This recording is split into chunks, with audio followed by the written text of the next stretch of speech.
Excuse me, sir. How old were you when you made your first million?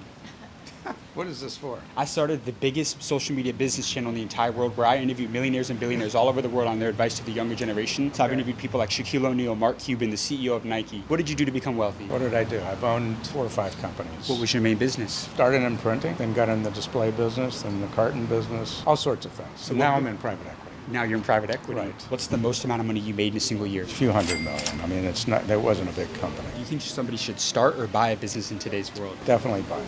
Why? Well, because, it's got a track record. Raising money, like I started with nothing. So raising money becomes very difficult if you're an entrepreneur and a new company. However, if you got a business with a track record, you can go raise money from a bank and then sort of leverage that up the next deal. Is it possible to buy a business without a lot of capital? Yeah, but you've got to have your own track record. I was in the consulting business, and the banks trusted me, and they knew. How did you build your relationships with banks? I did that over a period of 4 or 5 years. Have you ever lost money? Oh yeah, I sure have. Yeah. But that's part of the learning process. If you're an entrepreneur, whether you buy a business or you start a business, you're an entrepreneur.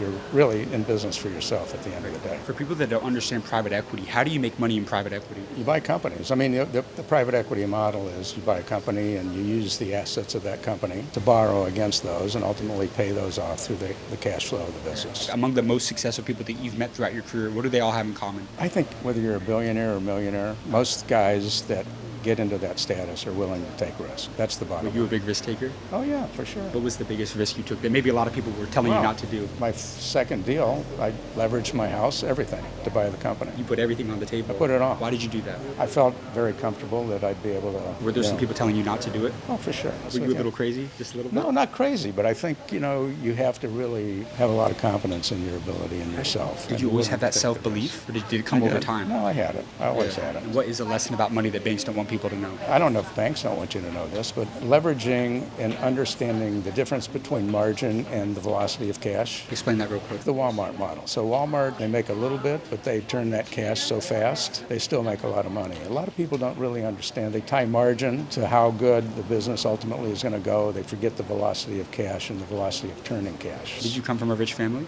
No. Thank you so much for your time. Yeah, How did you change your family's trajectory? What was your turning point to financial freedom? What did you see that made you want to stand out and go? Well, I bought my first company. The one thing I'll leave you with, advice to anyone, it would be if you're going to get rich, there's a few ways to do it. Maybe you become a CEO of a company, which is pretty hard, but you got to own your own business. That's the way I think you're going to be successful and ultimately make money. How old are you now? 76. You look incredible for 76. Well, Thank you so much. And I'll leave you with this, because you're in private equity. What's the best investment somebody can make in today's world? Right now, the trend is going to be manufacturing in the U.S. Why? Well, because I think we're going to try to onshore, and we're trying to do that more and more, but our private equity firm only buys U.S. manufacturing companies. So you're getting into manufacturing. So that's what you would do. That's what I would continue to do. So you can get rich doing that in today's world. Oh, for sure. You got amazing advice. Thank you so much, sir. I really Thank you. appreciate you.